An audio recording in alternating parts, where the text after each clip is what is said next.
Bueno, como en toda relación, me imagino que llega un momento en el que la relación tiene que ir a más. Entonces, para que vaya a más, hay un momento en el que deciden que hay una persona que sobra, que es la mujer, ¿no?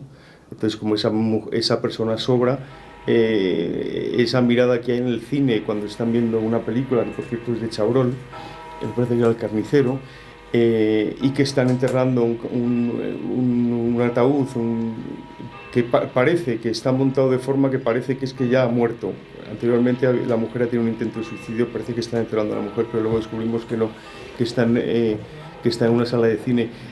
Claro, este es un elemento determinante para que los dos se miren y que los dos digan, probablemente esto es lo que nos falta, es lo siguiente que tenemos que hacer pues, para que la relación avance. Primero es muy curioso porque no existen precedentes de un caso de este estilo.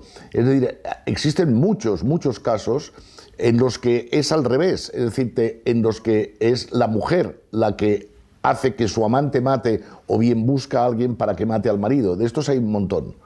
Pero el que sea el hombre el que convence a su amante, una mujer que mate a su mujer, yo creo que es el único que se da, ¿no? Bueno, lo que está claro es que la película así se ve, que no solamente se indica, sino que se ve que hay una relación sexual entre los dos muy potente, ¿no? Quiero decirte, por un lado, ¿no? ¿Cómo se llama esto en español? Paquete. Se llama paquete. Pues me gusta tu paquete. Funciona estos decibeles que digo de estatus social por encima, funciona el sexo entre los dos personajes, funciona la crueldad de uno respecto a otro y funciona también el hecho de que él la instruye, ¿no? El personaje de Juan López es un auténtico Pigmalión criminal, ¿no? O sea, es decir, le enseña el crimen a alguien, no tiene nada que ver, y se lo enseña a la perfección hasta convencerle para que lo cometa. Desde luego, el hecho físico de matar debe ser muy complicado, pero debe ser complicado sobre todo la decisión, digamos, psicológica, es decir, el momento en el de apretar el gatillo, por ejemplo, o de introducir el puñal o de lo que sea. No tengo datos al respecto, en ese sentido estoy virgen, pero lo que te puedo asegurar es que lo que sí que debe ser complicado es el crimen perfecto. Dos personajes absolutamente ignorantes, uno más que otro, ella más que él, pero ignorantes absolutamente, pues él la instruye en películas, en novela negra, diciendo el asesinato es una cosa normal y un asesino no es un ser abyecto, sino es un ser con intereses, ¿no? Entonces es una filosofía de pequeño burgués absolutamente demencial, pero real. Novelas, revistas de sucesos, películas, pero sobre todo palabras. Palabras. Palabras. Este proceso de cómo la endurece, como él dice, cómo convierte el crimen en una cosa habitual para ella, la sangre. La lleva a ver películas todo el rato de terror, películas gore, para que se acostumbre a la sangre, al sufrimiento. Yo le decía... Nadie nace criminal. Le hace leer novelas policíacas en las que todas tratan sobre temas de adulterio. Le hace ver películas, ya para verlo con más realismo, en los que se producen muertes y tal, y entonces le analiza el por qué les cogen y cómo lo nuestro saldrá perfecto, ¿no? El proceso este, digamos, de aleccionamiento, de instrucción de una mujer inocente y convertirla en asesina, creo que es un argumento fantástico, una historia, es lo que me movió a hacer la película. Una de las cosas graciosas de la película es que cuando él la está instruyendo en las películas, que sale una de Richard Widmark, y entonces yo me acuerdo que cuando en la sala de doblaje, Richard Widmark, evidentemente hablaba en inglés en la película, ¿no? Yo le pedí a Rafa Molina y a Pedro Costa, que estaban en la sala de doblaje, dejadme doblar a mí, porque yo había hecho en mi época doblaje, incluso a Malkovich y esas cosas, y digo, déjame doblar al Widmark, ¿no? Y yo lo doblo en francés en la película, pero lo hago expresamente porque como él es el que instruye, es su propia voz la que sale en televisión, ¿no? Y su propia risa la que sale en Richard Widmark. Con lo cual, digamos, él no solamente se identifica con el asesino, sino que ella, desde el punto de vista de ella, está viéndole a él, ¿no? Estábamos de acuerdo en matarla, pero no sabíamos cómo.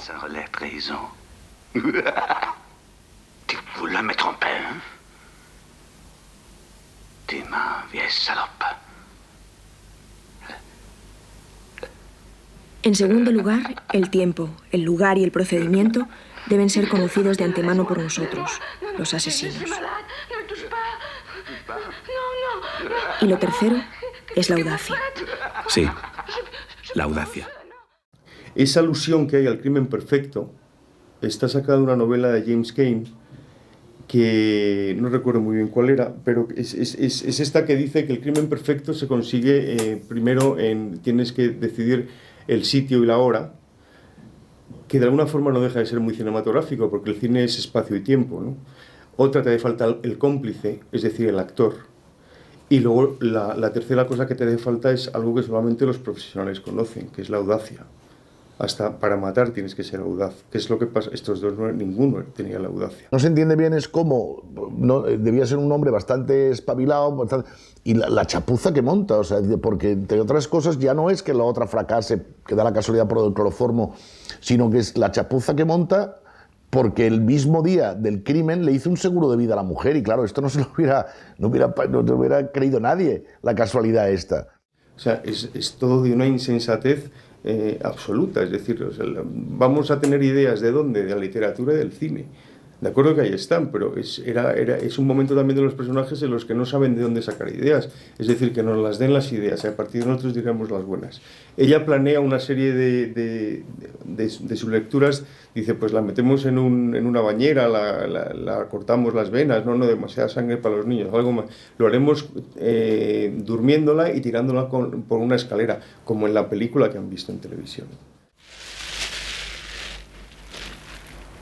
¿Sabes la dosis que hay que usar? No, pero para empezar probaremos con muy poco. Ella, ya que acepta matar, el personaje de Aitana, lo que en ningún momento quiere es que, digamos, la víctima sufra. Y es por lo que dice, esto tenemos que probarlo previamente, es decir, veamos si efectivamente con el cloroformo no sientes nada y a partir de ahí, entonces sí que seré capaz de hacerlo. Cuando vea que de esta manera la persona no va a sufrir.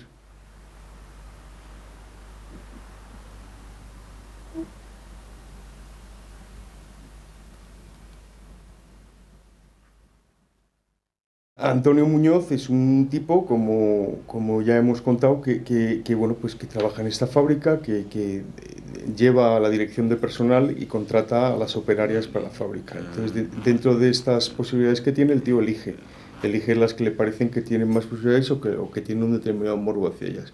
Entonces, en principio, él elige a esta chica pues como una más. Lo que pasa es que esta chica al principio quizá no es como el resto eran piezas más fáciles. Él la ve en la fábrica, es el jefe de personal, él quiere, como dice muy bien, un favor por otro favor, ¿no? Y entonces él la admite en la fábrica y dice, mira, tal, esa chica es guapa y tal, no sé qué, es un sí, le digo, repugnante en muchos sentidos, no piensa aprovecharse de ella, ¿no? Es decir, hay unos temas clarísimos ahí del acoso sexual o del mobbing, que entonces no se hablaba, pero ahora sí que está de broma, de moda, y por esta línea podríamos entender un poco por qué la dependencia tan grande de ella de este hombre realmente, que llega a romper con el novio y tal y todo, simplemente por las amenazas que el tío le hacía, pues de despedirle, de dejarla en la calle. ¿Por qué? Porque ella le rechaza, porque ella de alguna forma es despedida, ella vuelve a querer volver a entrar en la fábrica sabiendo lo que tiene que aceptar y lo que no tiene que aceptar. Entonces, ¿cómo surge el enganche? Pues surge el enganche precisamente probablemente de la imposibilidad de que haya sido una pieza fácil, es decir, es una chica que probablemente yo creo que era prácticamente virgen en ese momento. Y él es el que se encarga un poco de inducirla a todo, en la vida, en el sexo y en la fábrica. Aparte, yo creo que ella era bastante ambiciosa, en el sentido de que ella lo que quería era medrar.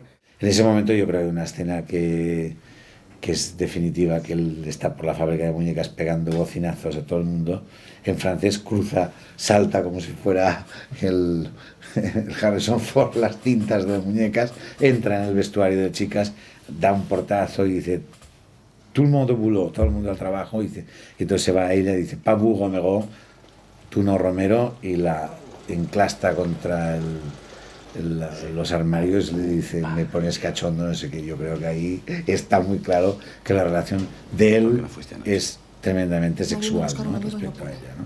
Hay un dato curioso, que es que cuando él conoce a Josette, Josette tiene la misma edad que tenía la mujer cuando la conoció. O sea, hay como una fijación de él en las muchachas muy jóvenes y se enamora como se debió enamorar en su momento de su mujer, que le empuja a abandonar España y tal y esto, ¿no? No fue como con las demás, no. Con Yvette no fue así.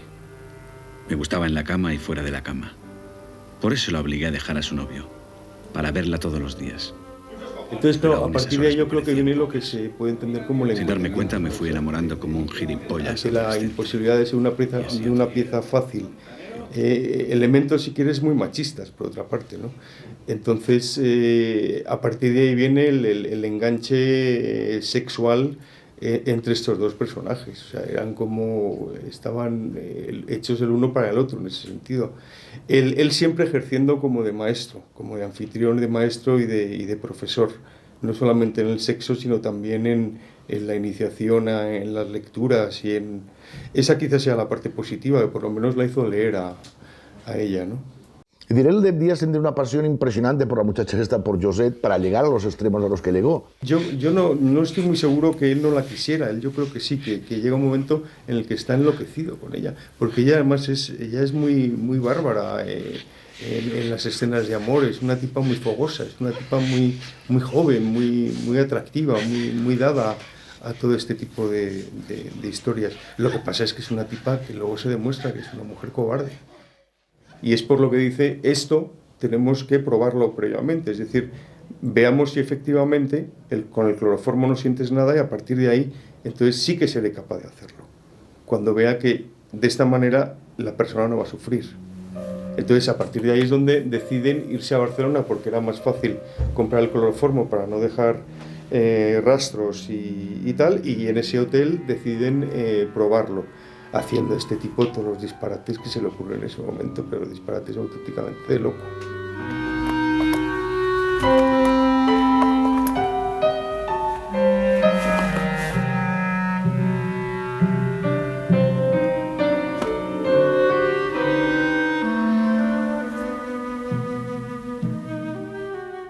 Y efectivamente ella, lejos de cuando se despierta de ver las cicatrices y las marcas y el dolor que puede doler o escocer una quemadura, ella, lejos de todo eso, se vuelve como loca, histérica, porque efectivamente le acaba de demostrar, o sea, una vez más vuelve a ser como el padre, ¿no? El que dice, tienes que hacer esto y cree en mí porque de esta forma las cosas van a salir bien. O sea, en un momento que tiene un poder de convicción tan grande con ella, de que todo lo que le pide ella o todo lo que él decide hacer, todo realmente se cumple como él dice.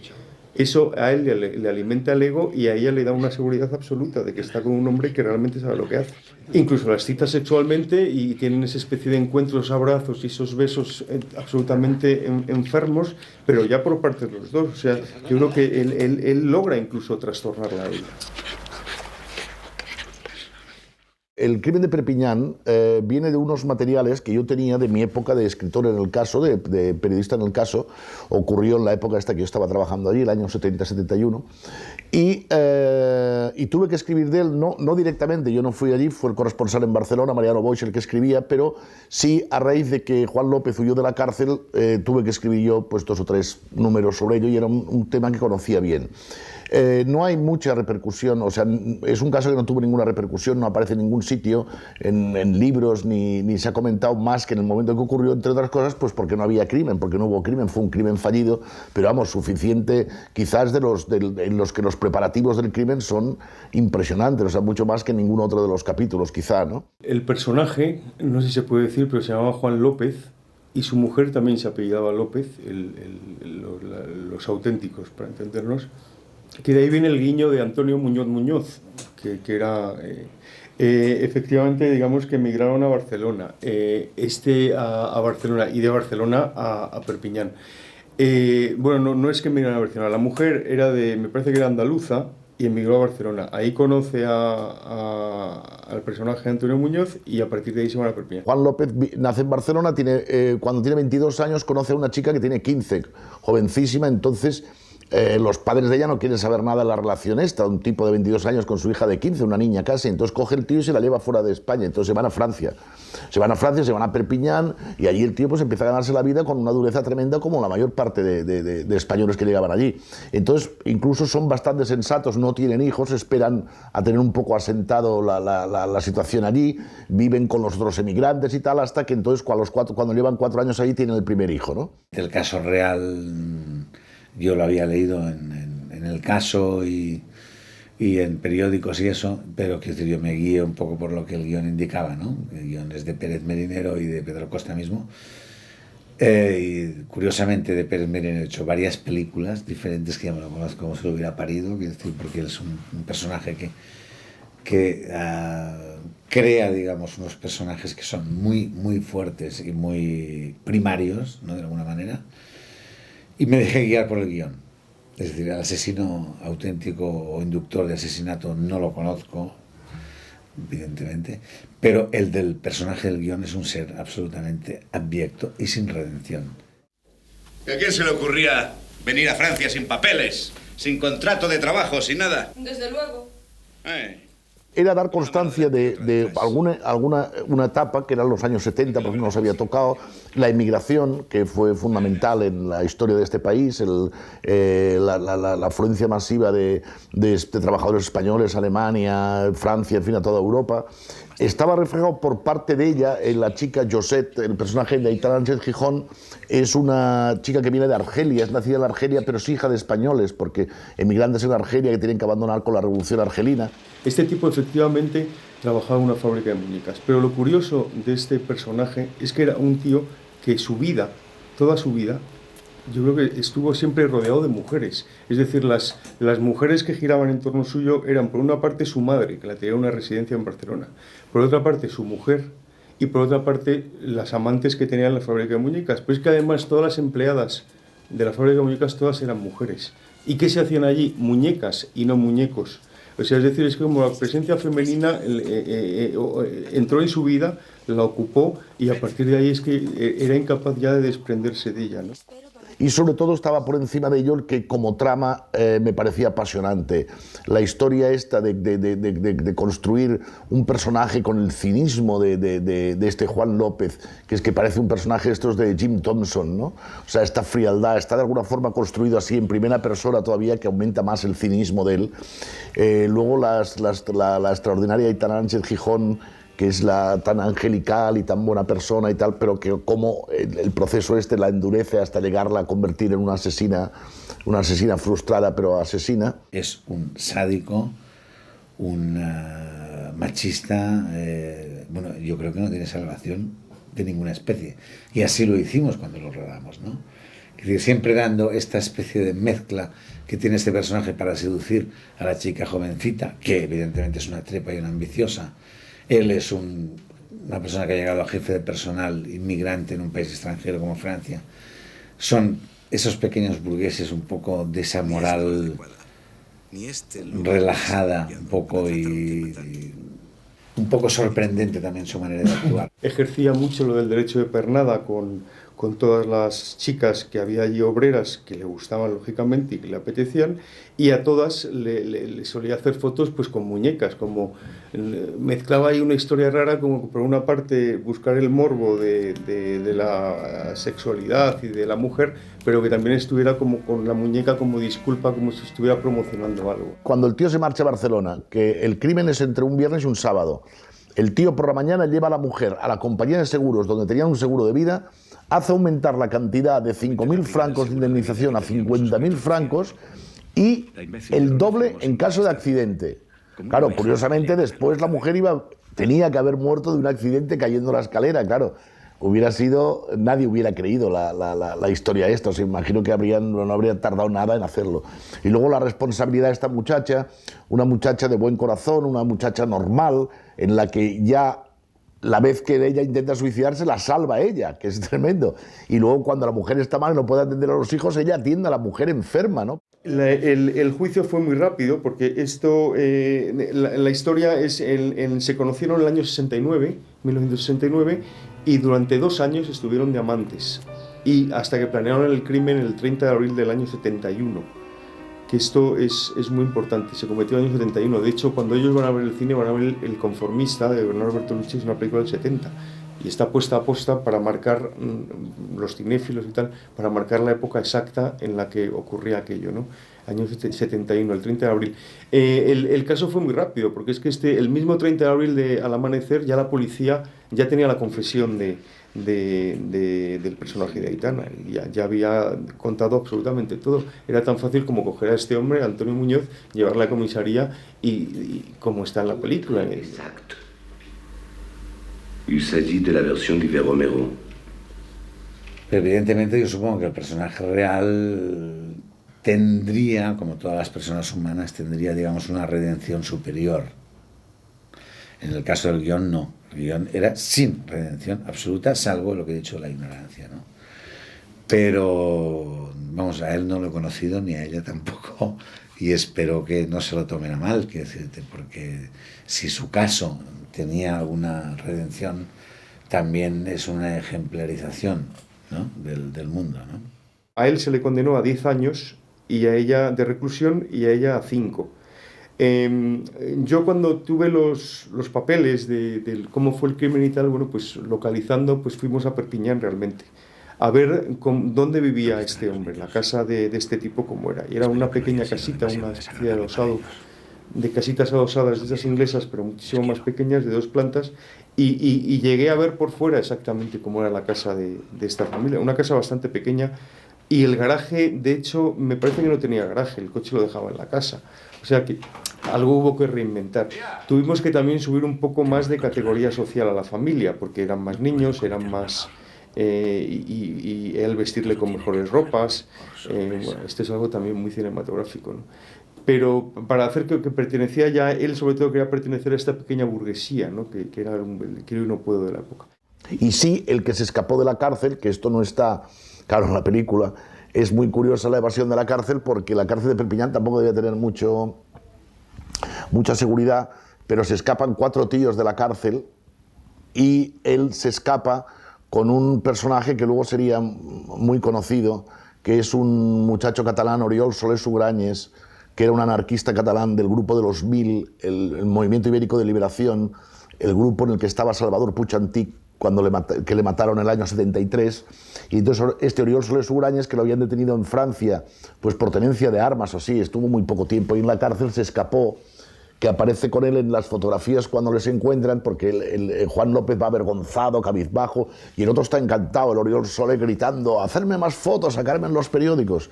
Y Oriol Soler Sugrañes entonces fue encarcelado en España cuando volvió, a raíz de todo el tema de Puig Antich, y entonces fue enviado a la cárcel de Segovia, y él es uno de los protagonistas de la fuga de Segovia y es la víctima de la fuga de Segovia, o sea, muere, fue el preso que murió cuando estaba a punto de llegar a Francia, lo mató la Guardia Civil. Yo vi la casa por fuera, no quise entrar dentro, ni quise preguntar tampoco a los vecinos, no me parecía... Pero lo que sí que me pude enterar después es que los personajes, los protagonistas reales de este crimen frustrado se habían ido de Perpiñán, ya no vivían allí los hijos sí que vivían en Perpiñán, no querían saber absolutamente nada del tema. El padre se había ido, creo que a Barcelona, no sé si a Barcelona o a Murcia, vivía en Murcia, y ella me parece que se había ido a Francia. Y supongo que un día a lo mejor voy por Murcia y me reconoce y dice, oiga, pájaro, venga para acá, yo no era tan malo.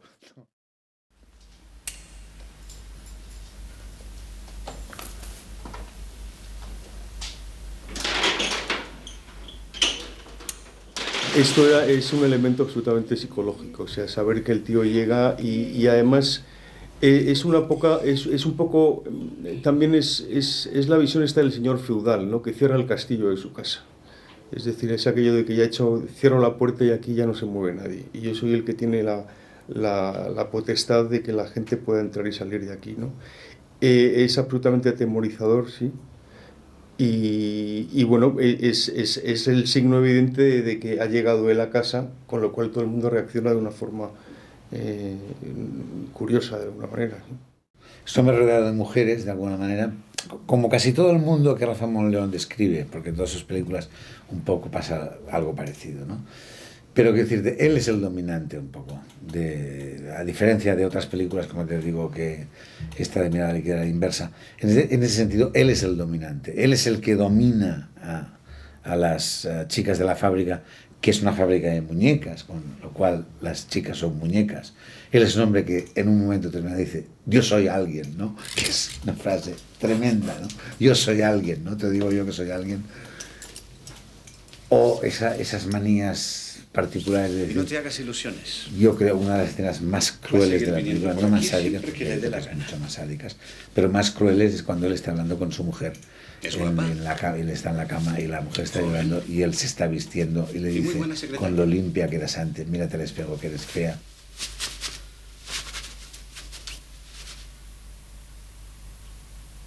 Mírate al espejo, Lucía. Estás fea, sucia, la casa llena de polvo.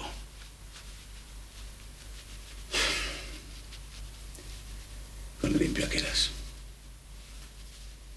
Es decir, el abuso al que somete constantemente a las obreras, o sea, se acuesta con toda la fábrica, hace lo que quiere, a su mujer la maltrata, le pega unas palizas impresionantes, no le da dinero para mantener la casa, el dinero se lo queda él para sus vicios, para sus caprichos. Y luego ya cuando conoce a esta muchacha, pues que la mete en casa, delante de la mujer, todo y tal, hasta que prepara el asesinato de la mujer. Hombre, el personaje de Antonio Muñoz realmente, su ternura yo creo que está... sería difícil de decir dónde está su ternura. Yo creo que está más... ni siquiera en la niña pequeña, ¿no? En la hija pequeña que tiene. Sí que hay un punto de ternura, quizá demostrado al final, cuando ya va a la cárcel, que de alguna forma a los únicos que llama son a los niños, ¿no? Él se quiere a los niños y tal, pero se quiere a los niños como su estirpe. Y al final, en la película, como termina, que dice Pablito y Antoñito, Antoñito que es su continuador, evidentemente, Antonio y Antoñito. Él, claro, a los niños, pero son la estirpe masculina. Él, la femenina, o sea, la desprecia absolutamente, ¿no? Al menos en la película. Él en definitiva lo que persigue es tener una esclava en casa, es decir, una mujer que atienda a sus hijos, que mantenga la casa y que dé de comer, y él es el hombre, el que se puede mover, el que puede tener las amantes que quiera. El extranjero de Camus es un personaje que es amoral, ¿no? Es juzgado por amoral. En este caso no es un personaje amoral, es un personaje inmoral, que es muy diferente, ¿no? Y sádico. Claro, esa escena en la que vemos cómo Lucía acuesta a los niños, que primero está abajo la cámara, despide al primero, buenas noches, tal, la cámara sube y va al segundo, y a partir de ahí es donde ella decide esa tentativa de suicidio con las pastillas y tal. Una vez que a ella se han llevado al hospital, a mí me interesó mucho repetir la misma escena, pero al revés, con el personaje de Aitana dentro de casa. ¿Por qué? Pues porque de alguna forma yo tenía claro que este personaje, en el momento que se casara, que matara a la mujer y se casara con ella, con Aitana, Aitana automáticamente iba a hacer el rol de su antigua mujer, de Lucía.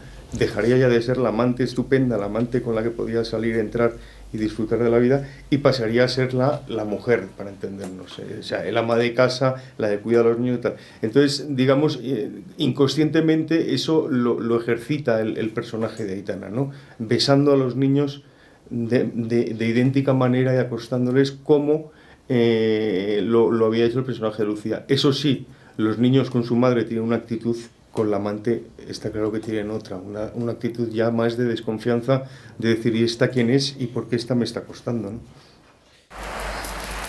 ¿Cuándo vas a hacerlo?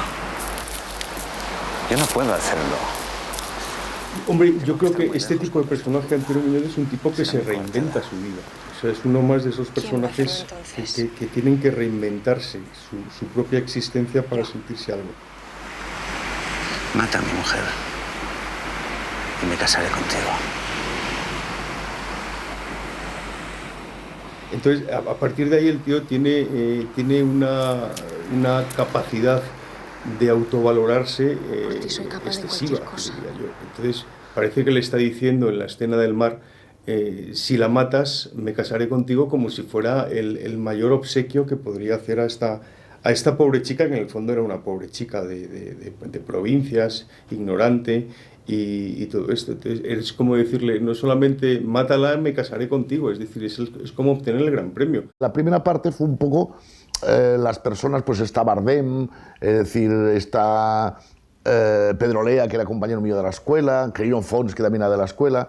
Entonces, en la segunda parte trato de abrirme a gente que entonces, a personas que entonces, directores nuevos, que entonces están triunfando. Por ejemplo, lo hubiera tenido que dirigir Vigas Luna, el de Perpiñán. Lo que pasa es que entonces hubo un problema de retraso de fechas, porque fue en el periodo, es decir, se aplazó la segunda parte, y luego ya cuando empezamos a rodar, Vigas Luna estaba ocupado y no lo podía hacer.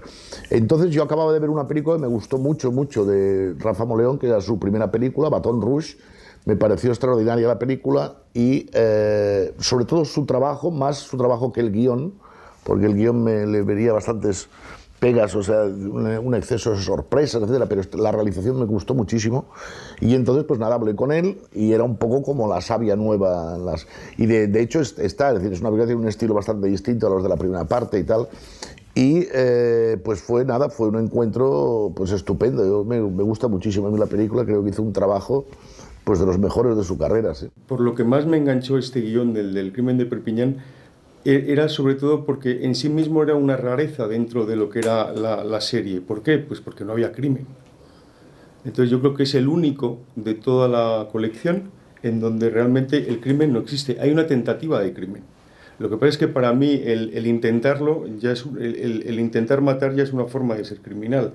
El matar ya es la culminación de algo. El guión de la película, es decir, lo escribí con Carlos Pérez Meninero, y entonces lo que nos planteábamos, es decir, insisto en esto, es decir, que estaban todos los elementos, había una historia que era Jim Thompson realmente, este personaje, era un personaje con un doble juego tremendo, es decir, estos personajes parece que es muy bueno, que es el sheriff y tal, y luego el asesino es el peor tío del pueblo, ¿no? Entonces en este caso lo mismo, es decir, el esposo, padre de familia, hijo estupendo que deja flores en la tumba de su madre y tal, y es el tío más malvado del mundo, más cínico. Entonces esto lo que lo aumentaba mucho era la primera persona, o sea, el hacer la película como un relato de él. Es decir, esto ayuda muchísimo, aparte que se le da entonces más el aire policíaco, pero sí en ver el cinismo del tío, ¿no? Es decir, este engaño constante. El trabajo del guión interviene pues corrigiendo cosas, porque se llegaron a hacer hasta 3 y 4 versiones. Yo sobre todo trabajé sobre todo lo que era la voz en off y sobre todo también la estructura que debía tener, porque era una estructura que estaba contada en primera persona, pero que luego al final de la película, cuando él llega a comisaría, el personaje de Antonio Muñoz, había también otras lecturas, otras narraciones también en primera persona. Digamos que eran las visiones de cada uno de ellos, de lo que había pasado, ¿no? Yo creo que la película es muy precisa, es muy precisa. Es decir, tú ahora dices la escena del coche, por ejemplo, ¿no? La mano que va subiendo las medias yo creo que es una escena de una precisión absoluta. Yo creo que toda la película, y esto es, yo creo que mérito de Rafa Moleón fundamentalmente y de los actores también, ¿no? Vamos a darnos un poquito también. Es decir, pero es de una precisión absoluta, no sobra ni un gesto en la película.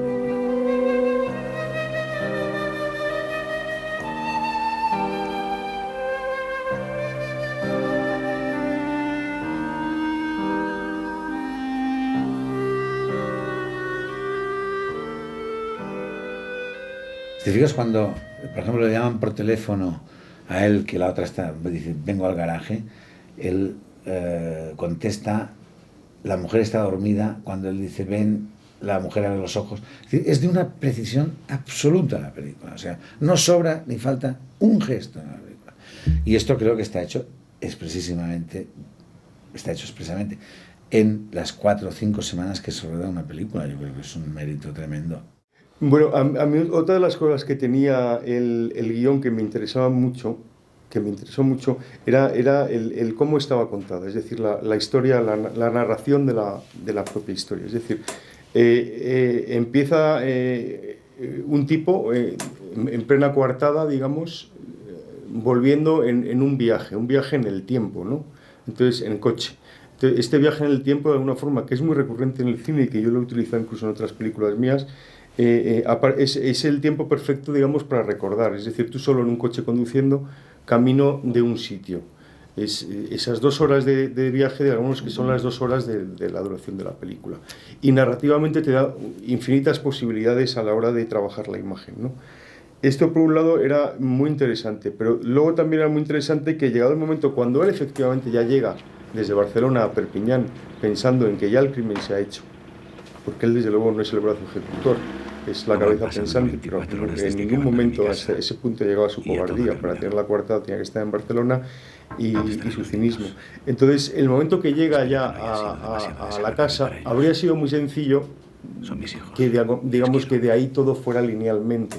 Pero no, yo me empeñé también en que a partir de ahí también rompiéramos el esquema narrativo y que fueran en primera persona, que volvieran otra vez los personajes a contarnos la visión de los hechos. Entonces es una película que tiene es el tiempo dentro del tiempo, y es un juego con el tiempo que para el año 90 yo te diría que era bastante novedoso. Hoy en día probablemente ya está más utilizado y más hecho. Y esto me permitió tratar un poco la imagen con algunas elipsis en concreto de las que creo que, vamos, las sigo viendo y me parece, estoy bastante orgulloso. Es la de la aduana, ¿no? Cuando los 2 coches, la cámara empieza en lo que es las montañas, el paso fronterizo, y vemos ya un coche rojo. En televisión yo creo que se aprecia, pero en el cine se aprecia perfectamente, vemos un coche rojo que sube, ¿no? Entonces, claro, es el momento exacto, es digamos el primer encuentro que tienen con la policía.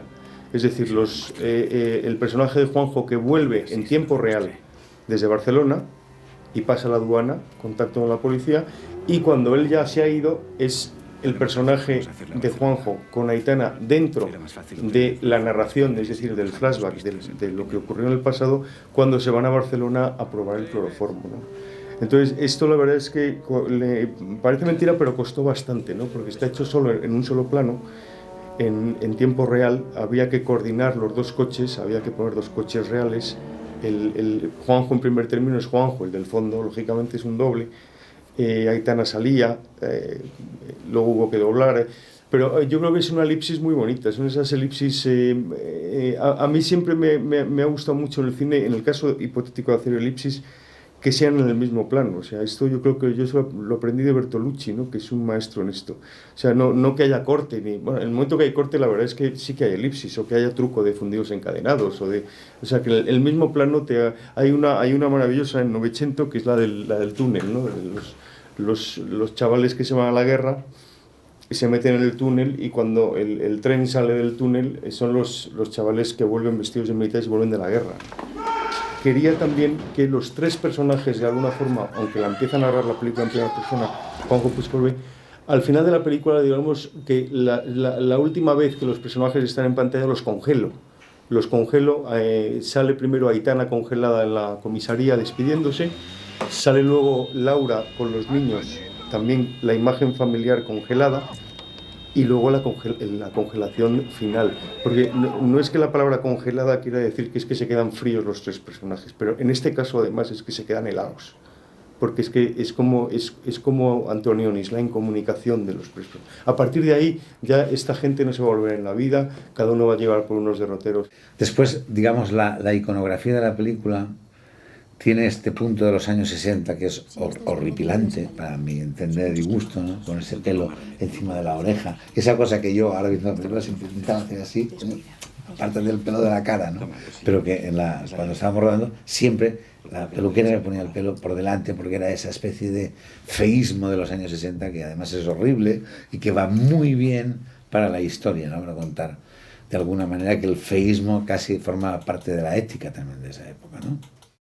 La huella del crimen en general era, o sea, cada capítulo se cambiaba de época, o sea, había uno pues del año 29, el siguiente era del año 70, el otro de comienzos del siglo, y entonces esto nos lo planteamos como un auténtico capítulo de época, a pesar de que habían pasado 15 o 16 años solamente. Y entonces se fue a buscar la moda de los 70, que es una moda muy marcada, una moda que ahora resulta como muy fea, como muy extraña, pero es la que está tanto en los decorados como en el vestuario, que creo que es de Nereida Bonmatí, que después haríamos Amantes con ella también, y que es realmente extraordinario. O sea, el look que tiene la película es muy de la época, muy de los 70. Pero tiene que ver con otra cosa también que no te sabría definir yo creo que es la filosofía del éxito. Una cosa que decía el otro día un director de teatro en el periódico que leí, que me impresionó mucho porque yo pienso lo mismo. Decía, antes se buscaba qué hacer, hacerlo bien, y después el público era la finalidad que buscan. Y hoy día se busca el público, después quién lo va a hacer y después el qué, ¿no? O sea, se han invertido los términos de las cosas, ¿no? Y yo creo que eso es el error un poco, ¿no? O sea, estamos en la época de la hamburguesería, incluso en el cine, ¿no? Se está buscando primero el público y después el qué, ¿no? Y antes era un poco, quizá más romántico, quizá más decimonónico, pero en todo caso con mucho más cariño se hacían las cosas. Pedro intervenía también, lógicamente, pero daba un margen de libertad muy grande. En principio coincidíamos todos en que Aitana era perfecta. Aitana hasta ese momento había hecho poco. Y dado que era un crimen, digamos, pasional, pues Aitana todavía no había hecho películas donde pudiera sacar esa vena, digamos, de sexo que tenía que sacar en esta, de pasión con el personaje de Antonio. Entonces, en ese sentido era un desafío, ¿no? Porque no lo habíamos visto nunca Aitana en escenas tórridas, para entendernos. Yo lo que pasa es que estaba muy empeñado en que fuera ella. A Pedro le pareció estupendo. El caso de Laura Cepeda, Laura es que es perfecta, es una actriz todoterreno, que además ella se queja mucho de que siempre le ofrecía a los personajes, digamos, no los peores, pero para entendernos los peores, porque eran de mucho lucimiento, pero personajes dramáticos, pero que no eran personajes vistosos, en definitiva, de salir guapa y arreglada y mona y tal. Y Juanjo sí que fue un empeño mío muy fuerte. Pedro Costa quería otro actor, bueno, no voy a decir el nombre porque no tiene mucho sentido, y yo me empeñé en él, porque precisamente Laura Cepeda me llevó al Teatro María Guerrero.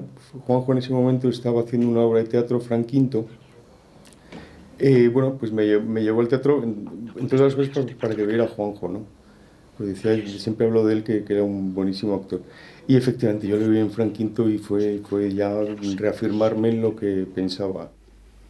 Yo a Pedro Costa lo conozco de hace muchísimos años, quiero decir, yo había sido incluso monaguillo en su boda, o sea, yo tenía como unos 10 años y Pedro más, no me acuerdo cuántos, pero es decir, yo a Pedro lo conozco hace muchísimos años, pero curiosamente, en este caso fue Rafa Monleón, el director de cine, que creo que me vio en una producción de teatro que se llamaba Frank Quinto, en el Centro Dramático Nacional, y pensó, pues este chico puede hacerme el papel y tal, ¿no? Lo de Juanjo Puig Corbé me gustó mucho, porque siempre quería trabajar con Juanjo, porque a Juanjo le conozco por asuntos familiares desde que nació, ¿no? O sea, porque su madre era muy amiga de mi madre y tal, y siempre me apetecía mucho trabajar con él. Y entonces este personaje es un personaje que es curioso, porque es un personaje que es la primera vez que lo hace Juanjo. Luego lo ha repetido muchísimo. Te podría contar una filmografía de Juanjo en la que este personaje lo vuelve a hacer. Pero hasta aquel punto nunca había hecho de malo Juanjo. Juanjo es un excelente actor de comedia.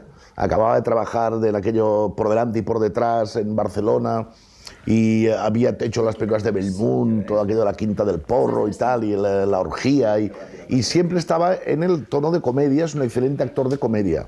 Entonces le gustaba el aspecto a Rafa, y lo que hizo fue un trabajo extraordinario de volcar toda esta parte, digamos así, un poco cómica, un poco a la Gary Grant que tiene Juanjo, rellenarla de un cinismo impresionante, con lo cual es mucho más fuerte, porque es un tipo atractivo, simpático y tal, pero que es el cínico más grande del mundo, es el tío más feroz del mundo, puede cometer las mayores barbaridades, ¿no? Me costó relativamente poco convencer a Pedro.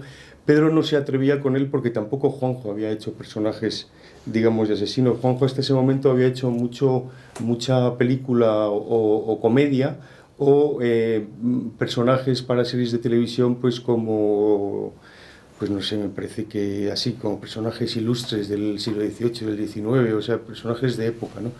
Pero yo había hecho en ese momento muchas series históricas, o sea, como Servet, como Mariana Pineda, como Goya, etcétera, etcétera, y mucho teatro clásico y moderno y esas cosas en Barcelona.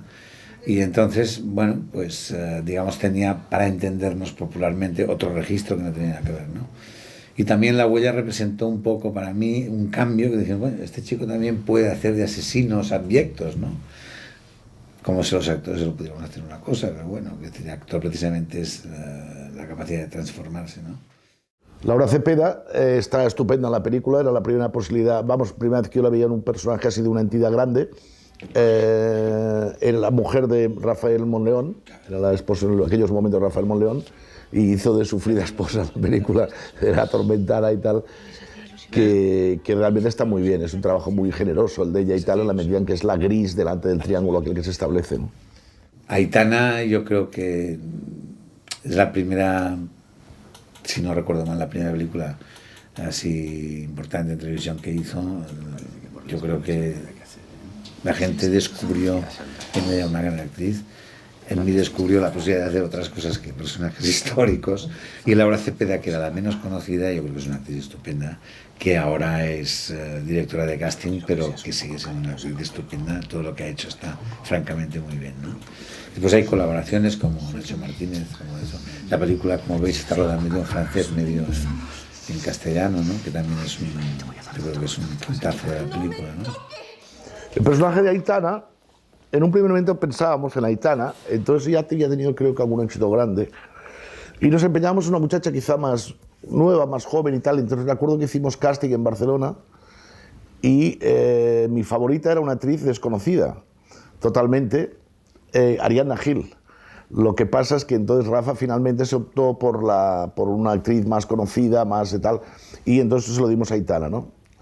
Entonces Ariadna Gil, que hasta entonces solamente había hecho un papel de niña en la película de Vigas Luna Lola, en cambio al año, a los 2 años, ya despuntó como una de las mejores actrices del panorama. Él dice a su mujer, dice, es buena secretaria, es guapa, es joven, y después se ve el plano siguiente, se ve a ella haciendo clic, clac, clac, en la máquina, con lo cual es buena secretaria para nada, ¿no?